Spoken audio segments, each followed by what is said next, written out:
सहनौ भुनक्तु सह वीर्यं करवावहै तेजस्विनावधीतमस्तु मा विद्विषावहै। ओम शांति शांति शांति। हरि ओम। आज के আমরা দেখব দ্বিতীয় অধ্যায়ে 53 नंबर श्लोक। श्रुति विप्रतिपन्नाते यदा स्थास्यति निश्चला समाधावचला बुद्धिः तदा योगम अवाप्स्यसि। এখন একটা প্রশ্ন হতে পারে যে 52 নম্বর শ্লোকে যেটা ছিল যে তুমি যখন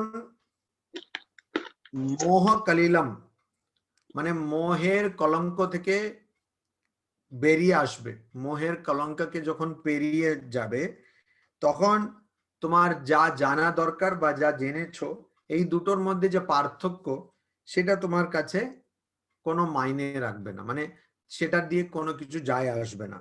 এটা এরকম কখন হবে বা এরকম অবস্থা, সেই অবস্থার লক্ষণটা কি, এই প্রশ্নটা মনে আসতে পারে। আর তারই উত্তরে শ্রীকৃষ্ণ বলছেন यदा যখন তে তোমার তোমার শ্রুতি বিপ্রতিপন্না, শ্রুতি মানে যেটা আমরা শুনি, বিপ্রতিপন্না মানে বিপরীত চিন্তা অর্থাৎ বিপরীত মত। তো যখন আমরা নানান মত আমাদের থাকে, মতভেদ থাকে, সেটা দিয়ে আমাদের অসুবিধা হয়। মতভেদের সম্বন্ধে প্রথম যেটা শুরু হয়, প্রত্যেক ভাষাতে একটা শব্দের একাধিক মানে থাকে। তো সংস্কৃতে বলা আছে এটা সম্বন্ধে, একটা বাচ্চা সবাই ভাষা শিখছে, মানে সে এখনো প্রত্যেক শব্দের মানেটা বুঝে উঠতে পারেনি, শিখছে। তখন ওকে বলেছে সাইন্ধাবা মানে সিন্ধু দেশের, এটা হচ্ছে মানে সাইন্ধাবা মানে সিন্ধু দেশের, মানে যেটা সিন্ধু দেশ থেকে এসছে সেটা সাইন্ধাবা। এবারে সিন্ধু দেশ থেকে কি, সিন্ধু থেকে মানে সিন্ধু মানে হচ্ছে সমুদ্র, তো সিন্ধু থেকে যেটা এসছে সেটাও সাইন্ধাবা। সিন্ধু দেশ থেকে যেটা এসছে সেটা হচ্ছে ঘোড়া। আমরা জানি বা শুনেছেন আরব দেশের ঘোড়াগুলো খুব ভালো হয়, আরবিয়ান হর্স। তো ওই আরব দেশের ঘোড়া, তো ওটা কি করে, ওটা সিন্ধুর ওই পারে, তো ওখান থেকে যেটা এসছে ওরা বলে এই পারে, তো সিন্ধু দেশ, আমরা বলছি ওটাকে সিন্ধু দেশ, ওখান থেকে এসছে সাইন্ধাবা মানে ঘোড়া, অশ্ব। আর সিন্ধু মানে সমুদ্র, সমুদ্র থেকে যেটা এসছে সেটা হচ্ছে লবণ। তো এখন একটা ছোট্ট বাচ্চা সবে ভাষা শিখছে ধীরে ধীরে, খেতে বসছে, দেখছে যে বড় একজন বাবা বা মা বলছে সাইন্ধাবম আনায়া, অর্থাৎ সাইন্ধাবটা নিয়ে এসো।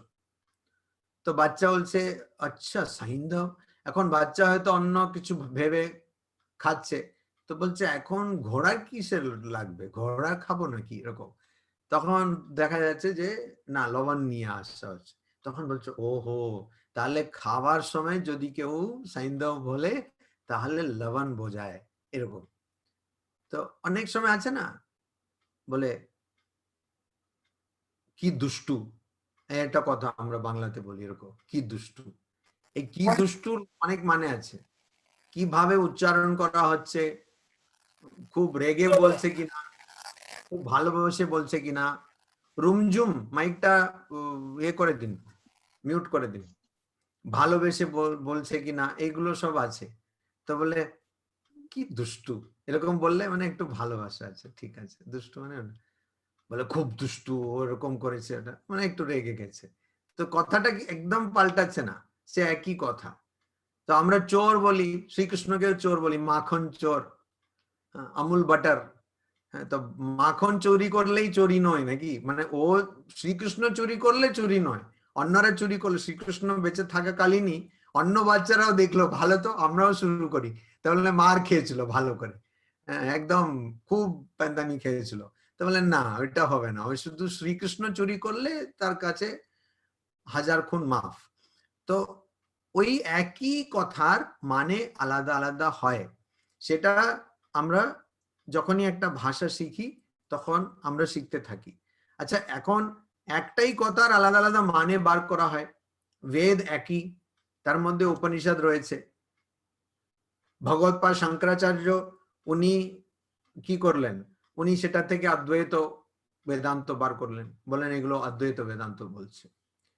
তারপরে এলেন রামানুজাচার্য, তো তিনি বলেন না না না এটা অদ্বৈত না, উনি ভুল ব্যাখ্যা করেছেন, এটা বিশিষ্ট অদ্বৈত। তারপরে এলেন মধ্বাচার্য, উনি বলেন না এই দুজনই ভুল ব্যাখ্যা করেছে, এটা দ্বৈত, পুরোই দ্বৈত এটা। তো একই কথা তার ব্যাখ্যা আলাদা হতে পারে, এটা আমরা সবসময় দেখি। একই কথা ব্যাখ্যা আবার অনেক সময় হয় যে যখন একজন বলছে হ্যাঁ তার মানে না বোঝায়, যখন বলছে না তখন হ্যাঁ বোঝায়, এরকম সব অনেক মানে খুব কমপ্লিকেটেড। জগতে সবচেয়ে খুব কমপ্লিকেটেড মানে খুবই জটিল হচ্ছে মানুষকে বোঝা, মানুষকে বোঝা হচ্ছে একদম জটিল। এই জন্য যেটাকে বলে না হিউম্যান রিসোর্সেস, মানে যেখানে মানুষ নিয়ে কারো মানুষ থেকে কাজ বার করা আরো জটিল। যারা চেষ্টা করেছেন বা করছেন তারা জানেন মানুষ থেকে কাজ বার করা আরো জটিল। তো এটা কেন, কেন একই জিনিসের অনেক রকম মাইনে অনেক রকম ব্যাখ্যা থাকতে পারে। তো শ্রুতি বিপ্রতিপন্না, এখন কথাটা হতে পারে আরে শ্রুতি তাতে বিপ্রতিপন্ন কি হবে? শ্রুতি যে বেদ, সে বেদের মধ্যে বা যেটা শোনা হচ্ছে তার মধ্যে আলাদা আলাদা মানে কেন বেরোবে? বেরোবে ব্যাখ্যার জন্য। সংস্কৃতে একটা প্রবাদ আছে, ব্যাখ্যা বুদ্ধি বলা অপেক্ষাত, মানে যার যেমন বুদ্ধি সে তেমন ব্যাখ্যা করবে। এই জন্য ইংরেজিতে আরেকটা প্রবাদ আছে না, the devil quotes the scriptures, মানে ডেভিল ওখানে ভগবানও আছেন আবার শয়তানও আছে। শয়তান কি করছে, শয়তান শাস্ত্র বলছে, শাস্ত্র বলে সে প্রমাণ করে দিচ্ছে যে ওর কথাটা ঠিক, মানে ভগবান যেটা বলেছেন সেটাকেই বলে, সেটার উদ্ধৃতি করে, সে প্রমাণ করে দিচ্ছে আমার কথাটা ঠিক ঠিক। তো উকিলরা এটাই করে, উকিল নির্দোষকে দোষী বানিয়ে দেয়, দোষীকে নির্দোষী বানিয়ে দেয়, মানে সেটা ব্যাখ্যার কুশলতা। সব উকিল এরকম করে বলছি না, বেশিরভাগ এরকম করে। তো শ্রুতি বিপ্রতিপন্না, তো এখন কি হয়, যেমন এই আমরা শুনেছি এটা পুরাণে আছে, প্রজাপতির কাছে কে গেল, ইন্দ্র গেল, আবার বিরোচনও গেল, বলল কে ব্রহ্ম কে আত্মা। তো বিরোচনকে ইন্দ্রকে দুজনকেই প্রজাপতি বললেন তুমি আত্মা। তো বিরোচন ভাবলো আমি আত্মা, সে গিয়ে একটা পুকুরে দেখলো তার শরীর, বললো আমি তো আত্মা, বাস তারপরে ওখানে চলে গেল, ও খুশি যে আমি আত্মা মানে শরীর আত্মা। কিন্তু ইন্দ্র গিয়ে ওই পুকুরে দেখলো, বললো আমি আত্মা, এটা তো ঠিক লাগছে না, আমি কি করে আত্মা হব, শরীর তো নশ্বর, আমি তো আত্মা হতে পারি না। আবার সে গেল, বিরোচন একবারেই সে আর যায়নি, সে বলে হ্যাঁ ঠিকই আছে, আমি খাচ্ছি দাচ্ছি বেশ ভালোই আছি, আমি আত্মা। তো এইটাই বিপ্রতিপন্না, যখন আমাদের কোনো সংশয় আসবে না, আমাদেরকে একটাই কথা বলা হয়েছে তত্ত্বমসি তত্ত্বমসি, তুমি সেটা, তুমি সেটা, তুমি ব্রহ্ম, সে তুমি ব্রহ্ম। আচ্ছা আমি ভগবান, হ্যাঁ আমি ভগবান। তো একজন বলল হ্যাঁ আমি ভগবান, দেখাচ্ছি তোমাকে মজা, দাঁড়াও, আমি ভগবান জানো, আমি এতদিন জানতাম না, এই জানলাম আমি ভগবান। হ্যাঁ মহারাজ ওই লেকচারে বলেছেন তত্ত্বমসি মানে আমি ভগবান, তো আমি তোমাকে এখন দেখাচ্ছি। মা এবারে তুমি যদি খাওয়া আমাকে ঠিক মতো না দাও তাহলে আমি তোমাকে অভিশাপ দিয়ে দেবো, আমি তো ভগবান, আমি যা খুশি করতে পারি। এটা হচ্ছে উল্টো বুঝলি রাম। তো এটা কেন হয়, কেন ওই ব্যাখ্যাটা করা হয়নি? তারপরে শ্রোতব্য মন্তব্য নিদিধ্যাসিতব্য হ্যাঁ, বৃহদারণ্যক উপনিষদে বলছে যে আগে শ্রবণ করতে হবে, তারপরে শ্রবণটাকে ভালো করে বুঝে সেটা করতে হবে, তারপরে মনন করতে হবে। শ্রবণ মানে শুধু শোনা নয়, শুনে তার অর্থটা বুঝে তাতে একদম পুরো ওটাকে একদম গেঁথে দিতে হবে মাথায়। তো শ্রবণ মনন নিদিধ্যাসন, এইটা শ্রবণম মননম নিদিধ্যাসনম, এইটা যদি না করা হয়, শুধু শুধু শুনলে হবে না। তো শুধু শুধু শুনলে যার যেমন বুদ্ধি সে এরকম ভাববে। ঠাকুরের গল্প আছে না, যে হীরা সে বেগুন যে বিক্রি করছে তার কাছে বললে হ্যাঁ এতটা বেগুন দেবো তোমাকে এর পরিবর্তে। তো সেই যার যেমন বুদ্ধি সেরকম সে বুঝবে। এই জন্য শ্রুতি প্রতিপন্না। এখন এরকম আলাদা আলাদা বোঝাটা কি ভুল যদি কেউ জিজ্ঞেস করে, তাহলে তার উত্তর হচ্ছে মোটেই নয়। আলাদা আলাদা এরকম নানান ভাবে বোঝাটা ঠিক। তবে আমরা বেশিরভাগ মানুষ কি করি, আমরা অত ঝামেলা যেতে চাই না। দেখবেন বাবা বাবা বাবা অত ঝামেলা দরকার নেই, তুমি সহজ করে বলো। কেন? আমরা বেশি বুদ্ধি খাটাতে চাই না। কেন? অনেকের বুদ্ধি নেই বলে, যার আছে সেও মানে জং লেগে গেছে, আর বেশি খরচ করতে চায় না। তো কেন? ওটাতে খাটুনি বেশি, অনেক ভাবতে হবে, তারপর আমরা সহজে একটা সিদ্ধান্তে আসতে চাই। এজন্য আমরা বেশি বুদ্ধি খাটাতে চাই না। এজন্য যারা খুব চিন্তা করেন, যারা মানে ভালো দিকে বলছি, দুশ্চিন্তা নয়, যারা করেন তাদেরকে লোকেরা ও বুঝলে ও একটু কিরকম খায়ালে থাকে, নিজের খায়ালে থাকে, নিজের চিন্তায় থাকে, এরকম কিরকম ওর মানে একটা ভাব, একটা মানে হিন্দিতে বলে খোয়া খোয়া ভাব, একটা কিরকম একটা কোথায় হারিয়ে হারিয়ে থাকে ও এরকম। কেন? সে ভাবছে। তো যে ভাবছে তার আমরা ওরকমই আমাদের ছবিও আমরা তৈরি করেছি, মানে ও একটু দাড়ি থাকবে, একটু বিড়ি খাবে বা সিগারেট খাবে, মাঝখানে চা খাবে বা মদ খাবে, এরকম এরকম থাকবে। কবি কি হলো? কবি। আরে কবি এরকম হতে যাবে কেন? না, সে ভাবছে, সে ভাবলেই সেরকম ওরকম হতে হবে। একটু ভাব খামখেয়ালি হতে হবে, খাপ ছাড়া হতে হবে। তো ওইটা কি ভুল? ওইটা ভুল না। যেমন এটাকে সংস্কৃতে বলে স্থূনা খননা ন্যায়। স্থূনা মানে স্তম্ভ। স্তম্ভ যখন আমরা একটা পিলার, স্তম্ভ যখন আমরা সেটাকে লাগাতে চাইছি, তখন আমার একটা, সবাই জানে কিন্তু যদি ছোটরা না জানে তাহলে আমি বলছি, একটা চুটকি মনে পড়ে গেল। এই ভানু বন্দ্যোপাধ্যায়ের চুটকি আছে না, ভানু বন্দ্যোপাধ্যায়কে জিজ্ঞেস করছে আচ্ছা পিলারে কত এল হবে? তো বলছে পিলার PILAR একটাই হবে। বলে একটাই হবে? অবশ্য বাঙাল ভাষাতে বলে আরো খুব ভালো লাগে। তো বলছে না আরেকটা হবে না? বলে আরেকটা দিয়ে দাও, পুক্ত হবে, মানে পিলারটা পুক্ত হইবা, হ্যাঁ মানে ভালো হবে আর কি। তো আরেকটা এল দিয়ে দাও। তো সেরকম ব্যাপার এখানে সুনো খানানা ন্যায়।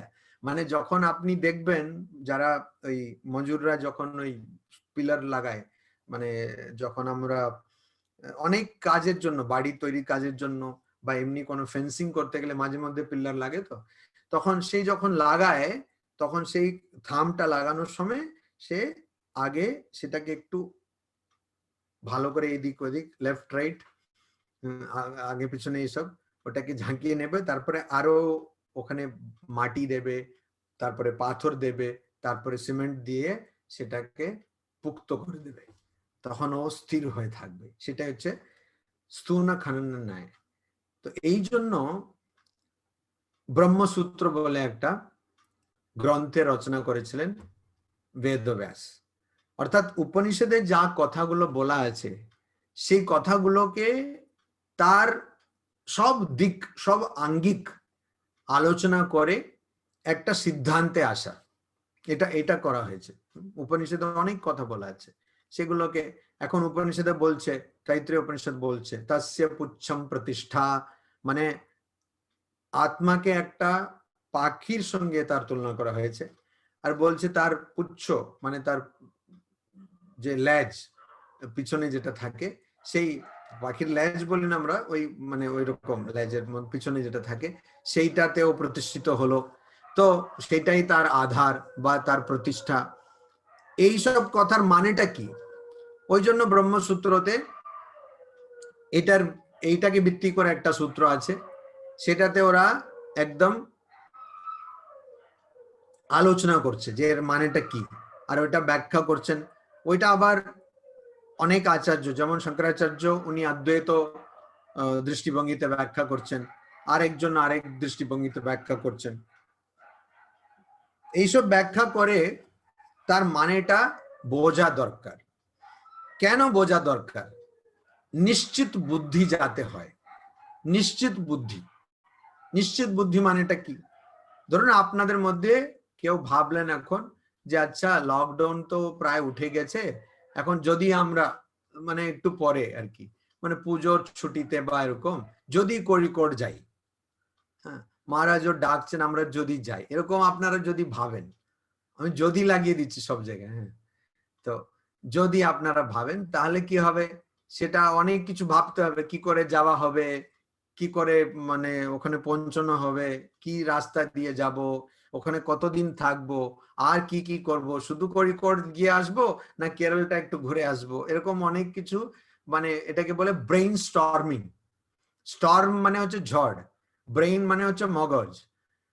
আচ্ছা আমি যখন কথা বলি না তখন জল না খাওয়া ভালো, কেন হঠাৎ একটা একটা চুটকি মেরে দিলাম, আপনি জলটা ফু করে বেরিয়ে গেল, এরকম হতে পারে, আমি জন্য বলছি। আপনি দেখলাম স্ক্রিনে জল খাচ্ছেন, এর জন্য বলে দিলাম। তারপরে বলবেন না যে মহারাজ আপনি এরকম সবসময় হাসি করছেন, এটা ঠিক নয়। তা আমার যে স্বভাব আমি বলে দিলাম। তো যাই হোক, তো ব্রেইন স্টর্মিং, ব্রেইন মানে হচ্ছে মগজ, স্টর্মিং মানে হচ্ছে ঝড়।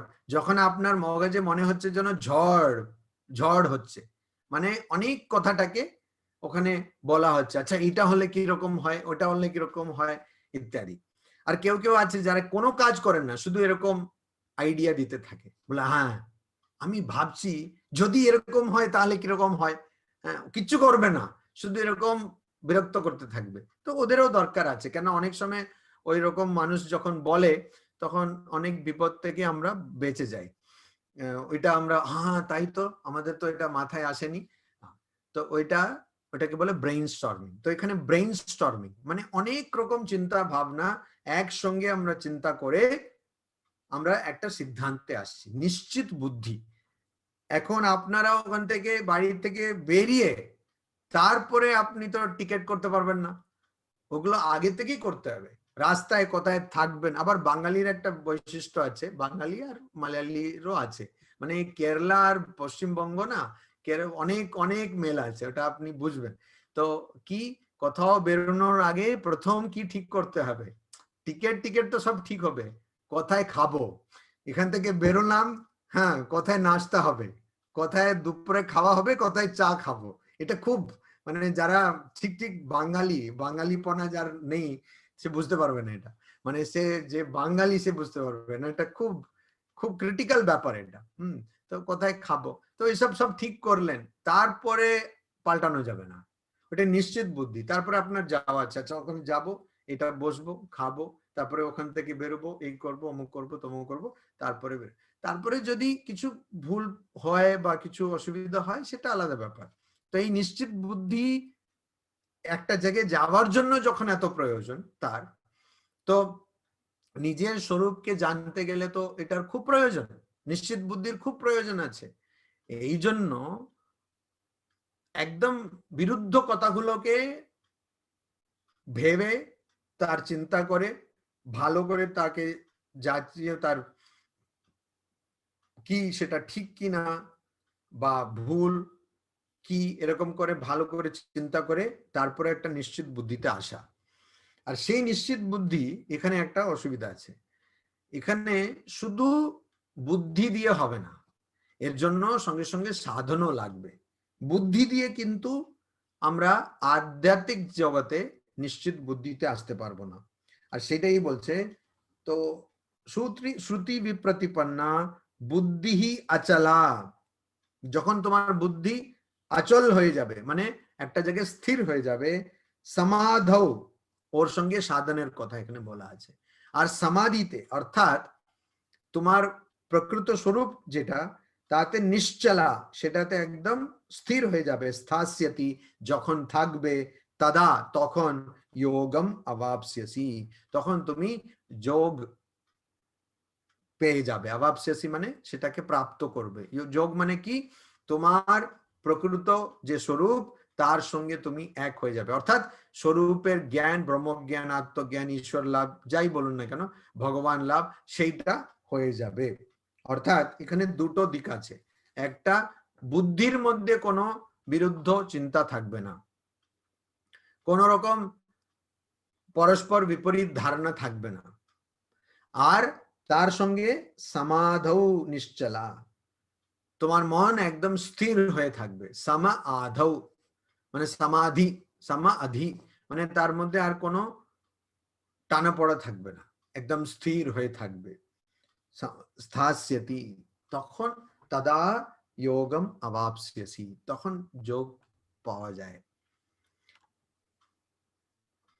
আমাদের একজন সংঘের অধ্যক্ষ ছিলেন মাধবানন্দজি মহারাজ, আপনারা সবাই জানেন, শুনেছেন। তো মাধবানন্দজি মহারাজ উনি নবম অধ্যক্ষ ছিলেন রামকৃষ্ণ মঠ, রামকৃষ্ণ মিশনের। তার আগে উনি সাধারণ সম্পাদক ছিলেন, জেনারেল সেক্রেটারি। তো মাধবানন্দজি মহারাজ যখন জেনারেল সেক্রেটারি ছিলেন, তখন আমাদের বেলুর মঠে যে ট্রেনিং সেন্টার আছে, ওখান থেকে যারা ট্রেনিং সেন্টারে যেতেন তারা ওই মহারাজের সঙ্গে দেখা করতেন আর কি। মহারাজ এরকম বলেছিলেন যে একদিন করে একজন দেখা করবে, তো একজন বা দুজন দেখা করবে। তো একবার একজন মহারাজ ওনার সঙ্গে, একজন ব্রহ্মচারী, সে ট্রেনিং সেন্টার মানে ব্রহ্মচারীরা থাকে ওখানে, ব্রহ্মচারী প্রশিক্ষণ কেন্দ্র, তো উনি দেখা করতে গেছেন। তারপরে মহারাজ বললেন, আচ্ছা কেমন আছো, তোমার কিছু অসুবিধা আছে কিনা, এইসব এরকম জিজ্ঞেস করলেন। তারপরে ওই ব্রহ্মচারী বললেন, মহারাজ আমার ব্রহ্মজ্ঞান হয়ে গেছে। তো মহারাজ বললেন, এটা ভালো তো, এর জন্যই তো বাড়িঘর ছাড়া, এটা ব্রহ্মজ্ঞান বা ভগবান লাভের জন্যই বাড়িঘর ছাড়া। তো তো তুমি মানে তোমার কোনো অসুবিধা নেই তো, তোমার ব্রহ্মজ্ঞান হয়ে গেছে, আবার কি, আবার তো এটার জন্যই তো বাড়িঘর ছেড়ে এসছো, তো ভালো তো।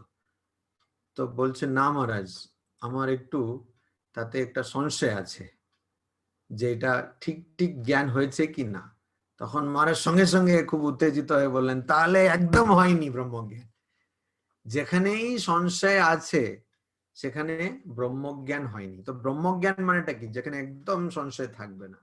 তো ওই সংশয় না থাকার যেমন এখানে দুটো আঙ্গিক আছে, একটা প্রথম বুদ্ধিতে কোনো সংশয় থাকবে না, দ্বিতীয়ত মন স্থির হয়ে যাবে, মানে কোনো সংশয় থাকবে না।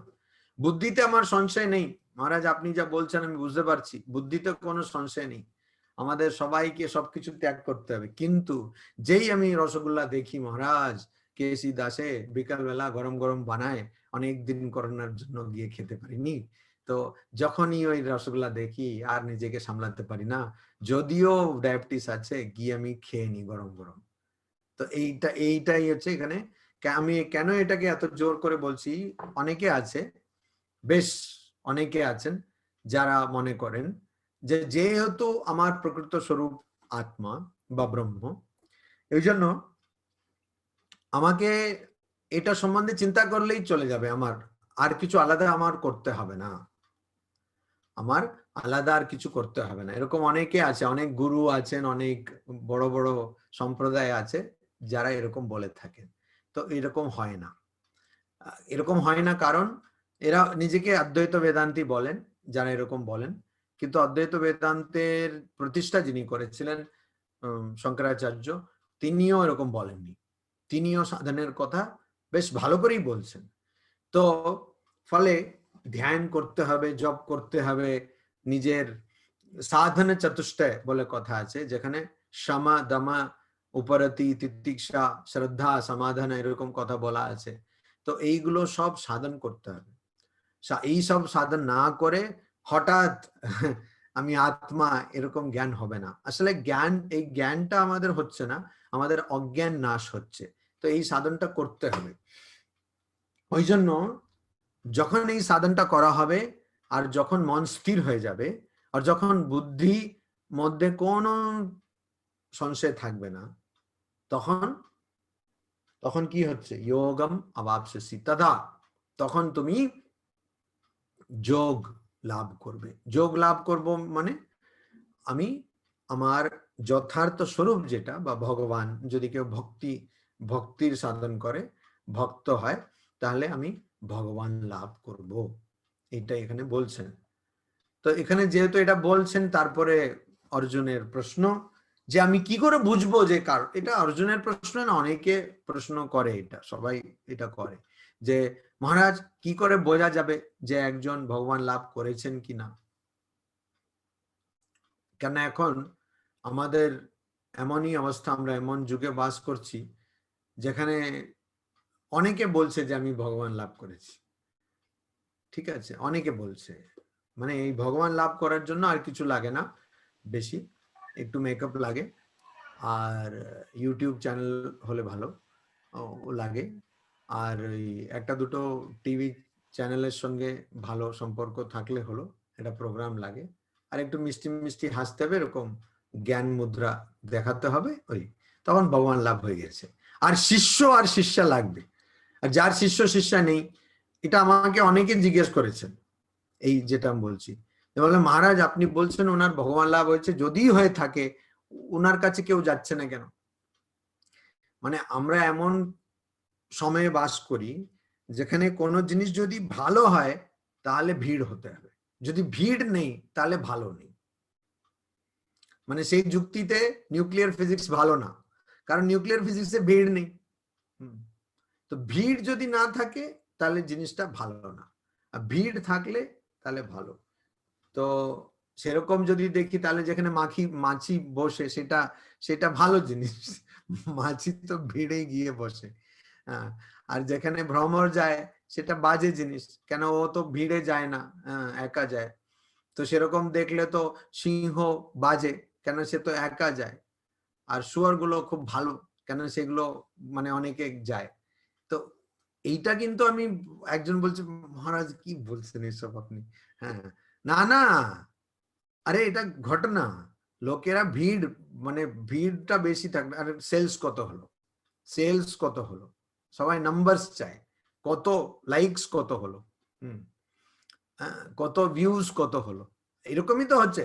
আর বেশি যে ভিউজ হবে সবাই ওটাকে দেখবে, মানে একজন যদি আবল তাবল বকে দেয়, আর একজন ও সে 10 জন পেয়ে গেল বোকা, সে ওই আবল তাবল শুনছে, তারপরে সবাই দেখবে, বলো বাহ क्या बोला है, মানে সে বোকা, কিছুই জানে না, কিন্তু সেটা কেন সবাই দেখছে, বলে এত লোক দেখছে মানে নিশ্চয়ই কিছু তো আছে, এই জন্য দেখছে।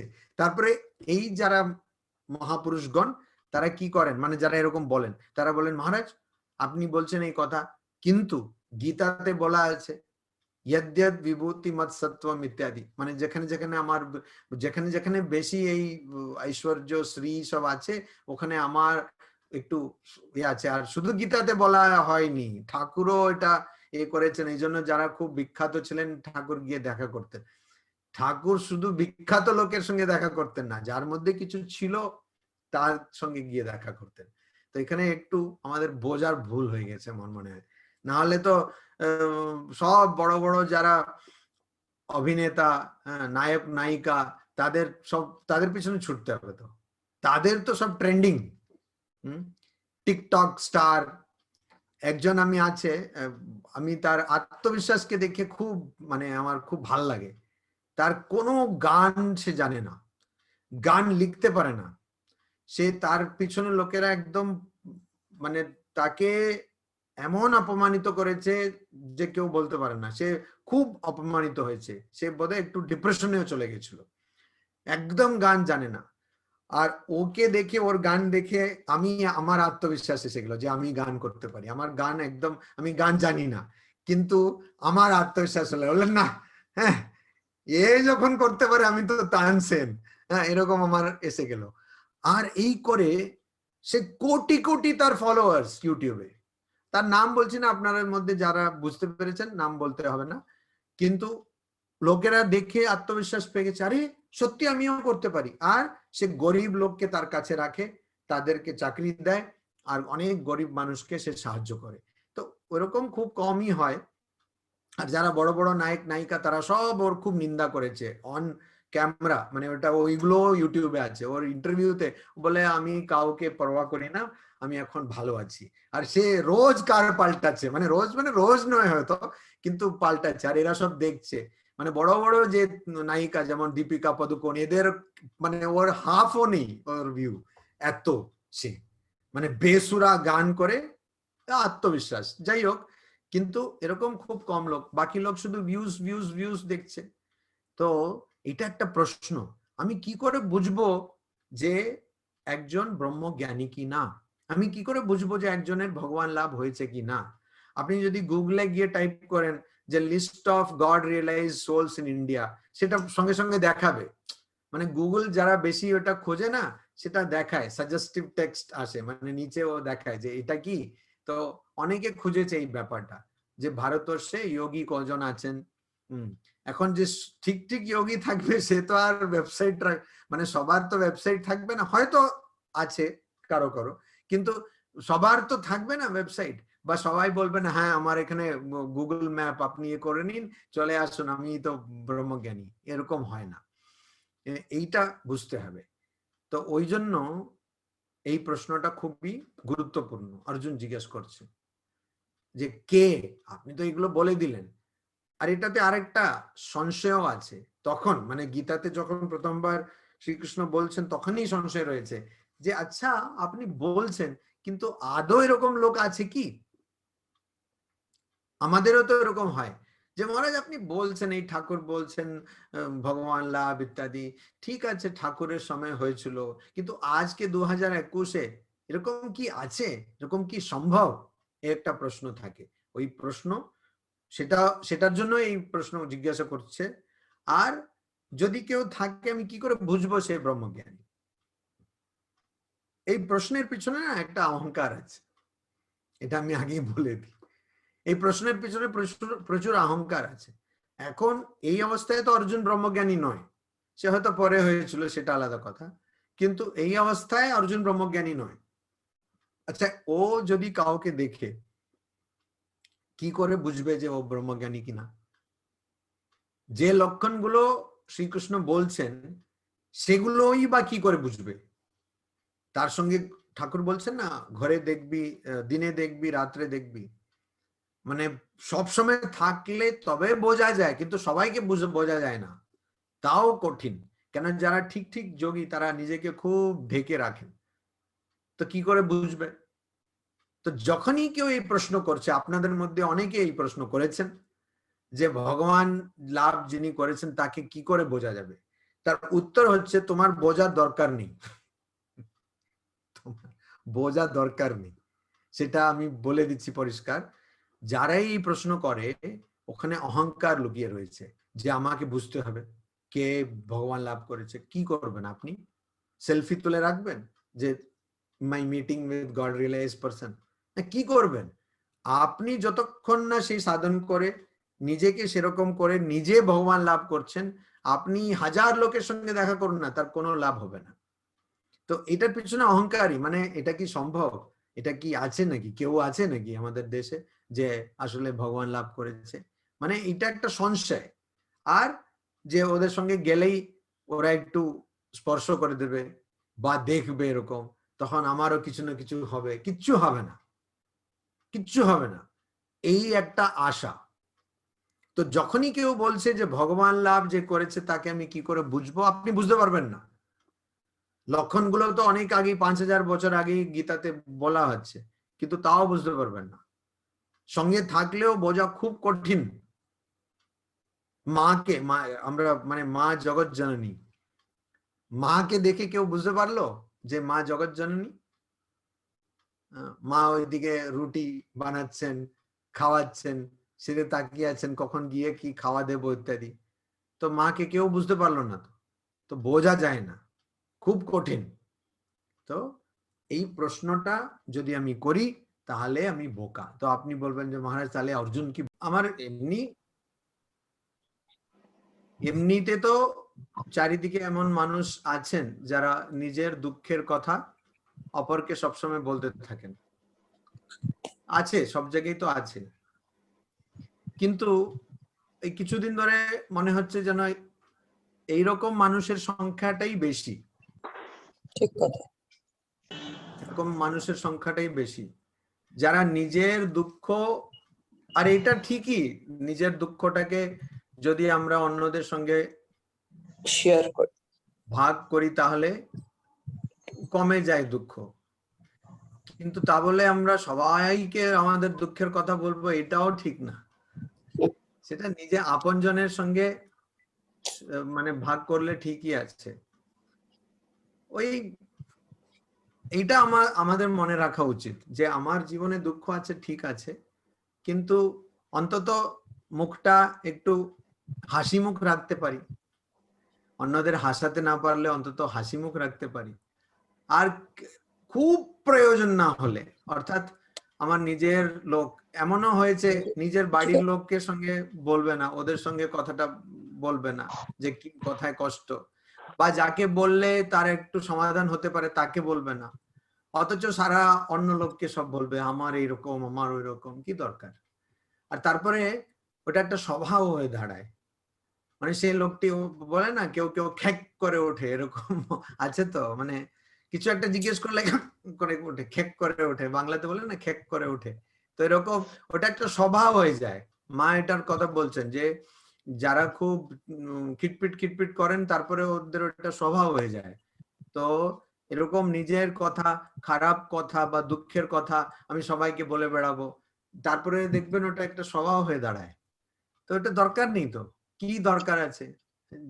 যে আমার কোনো সাহায্য করতে পারবে না, আর যাকে বলে কোনো লাভ হবে না, বা যে আমার আত্মীয় স্বজন মানে খুব কাছের মানুষ নয়, তাকে আমি কেন বলবো?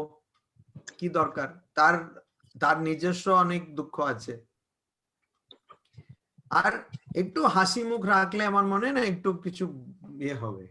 সবাই এমন মনে করছে, স্বামীজির দুটো কথা, একটা কথা যেটা স্বামীজি বলছেন যে the first sign that you are becoming religious is that you are becoming cheerful.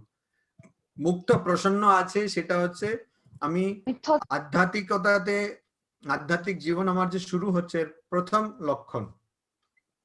আর আরেকটা কথা বলছেন যে মানুষকে বিশ্বাস করবে, যদিও মানুষ বিশ্বাসঘাতকতা করে তাও তুমি মানুষকে বিশ্বাস করবে।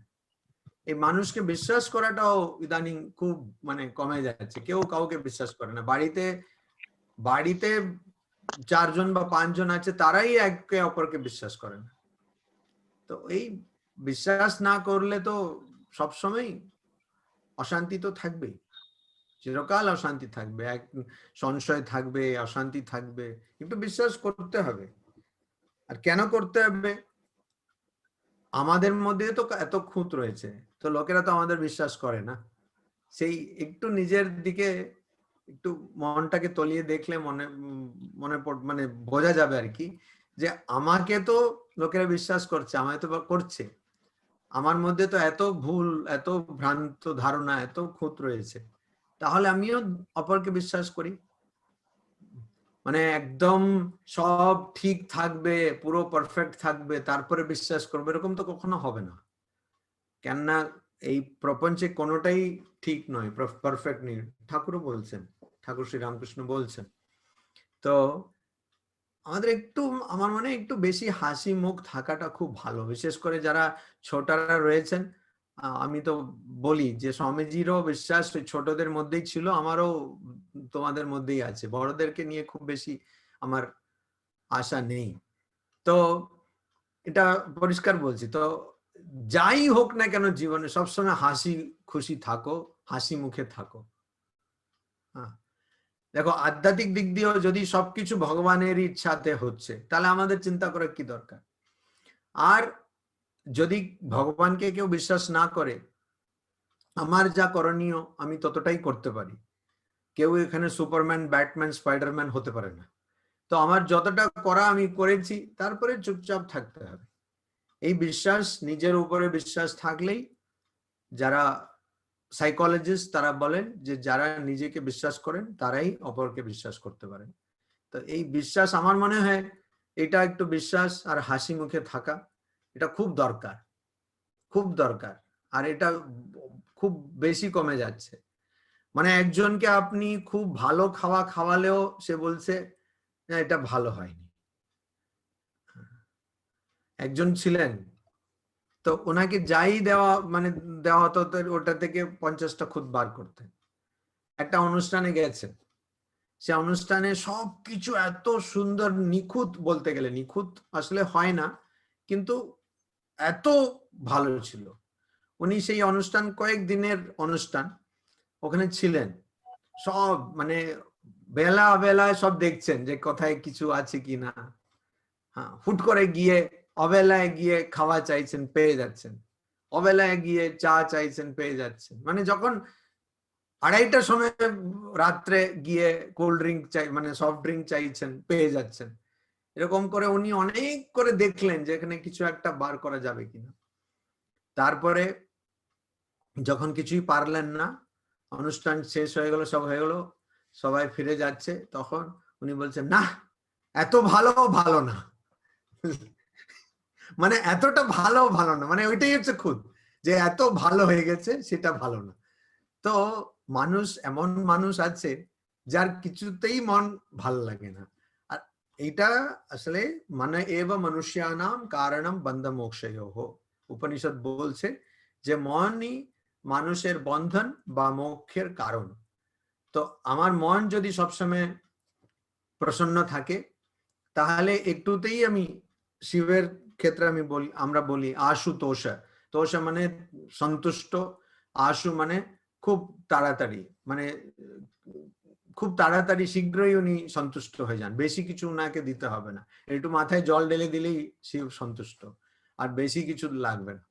তো এইরকম আশুতোষ, ওরকম আমরা যদি সেই পরম শিবের ভক্ত হই, তাহলে আমাদের কিছুতেই মানে অল্পতেই সন্তুষ্ট থাকার কিরকম থাকতে হবে সেটা জেনে। তা বলে আমি এটা বলছি না যে মানুষ ভালো ভালো জিনিস ব্যবহার করবে না, ইত্যাদি করবে, কিন্তু আমাদের মনে রাখতে হবে ঠাকুর ভগবান শ্রী রামকৃষ্ণ বলে দিচ্ছেন, আচ্ছা শোনো, মাকে বলে দিচ্ছেন, এগুলো আমরা জানি, অনেকবার পড়েছি বা শুনেছি, যে এইটাতে এই মশলাটা দেবে, ওইটাতে এই মশলাটা দেবে, এত উনি খুব খুঁতখুঁতে, মানে এটাতে এটা দিতে হবে, ওইটাকে এরকম ভাজতে হবে, এটাকে এরকম এ করতে হবে, রান্না করতে হবে।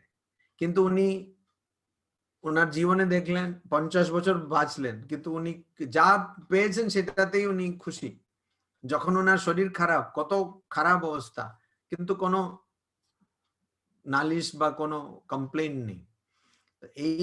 এইটা আমাদের অনেক শেখার জিনিস, যে সবসময় হাসি মুখে কি করে থাকতে হয়, আর এটা থাকা দরকার। মানে জন্ম, ভগবান নিজেই বলছেন অনিত্যম অসুখম লোকম ইমম প্রাপ্য ভজস্ব মাম। এই সংসারে অনিত্য, এই সংসার, আর এটাতে দুঃখই থাকবে। এখানে আপনি যাই করুন না কেন, আপনি আনন্দ পুরোপুরি পাবেন না, কিছু না কিছু দুঃখ থাকবে।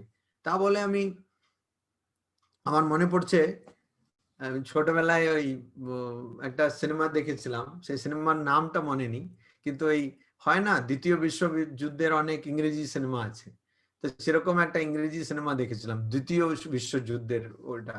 তো দ্বিতীয় বিশ্বযুদ্ধে ওইরকম সব বম ফেলছে জাহাজগুলো, ফাইটার এয়ারক্রাফট গুলো, ওইরকম করে একটা সিনেমা।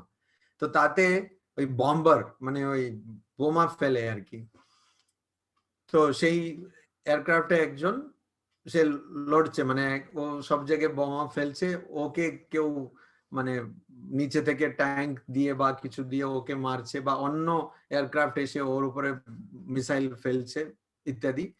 তো এরকম করতে করতে কি হলো, তার পিছনে পুরো আগুন লেগে গেল। তখন আমার এখনো সেই এটা মনে পড়ছে ওই সিনটা। তো এই পাইলট কি করছে, দেখছে আগুন লেগে গেছে, এখন আর বাঁচা যাবে না, মানে ওটা নিচে যাচ্ছে জাহাজ। তো ও কি করছে, ওর কাছে সিগার ছিল, সিগার সিগার থাকে না, সিগার ছিল, তো সিগারটা নিচ্ছে আর সেই আগুনে ওটা জ্বালিয়ে নিয়ে ভালো করে টানছে, কেন এখন তো যাবে সেটা জানা আছে। তো আমাদের এরকম, আমি বলছি না যে সবাই ডুবে যাবে, কিন্তু বলছি আমরা যে কোনো পরিস্থিতিতে নিজের মনকে ভালো করে নিতে পারি, সেটা আমার হাতে, আমাদের হাতে। কিন্তু আমরা যদি না করি, সবসময় যদি শুধু এটা করতে থাকি যে না এটা ভালো না, ওইটা ভালো না, এরকম, তার কোনো ইতি থাকবে না। সব সময় এমন কিছু থাকবে যেটা ভালো না।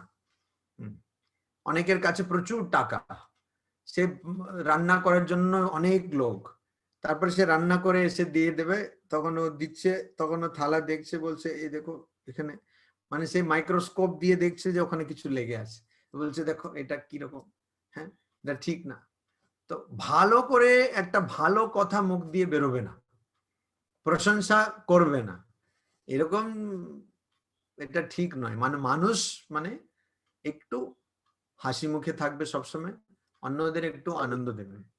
এইটা করলেই আমার মনে হয় ও শিবের জ্ঞানে জীবের সেবা এইসব আমরা কি বুঝবো আমি জানি না, কিন্তু এইটা করলে আমার মনে হয় অনেকটা সেবা হবে মানুষের, মানুষ অনেকের সেবা হবে। তাই এখন যারা মাইক মিউট করেননি, এখন আমরা গীতা শুরু করব। ও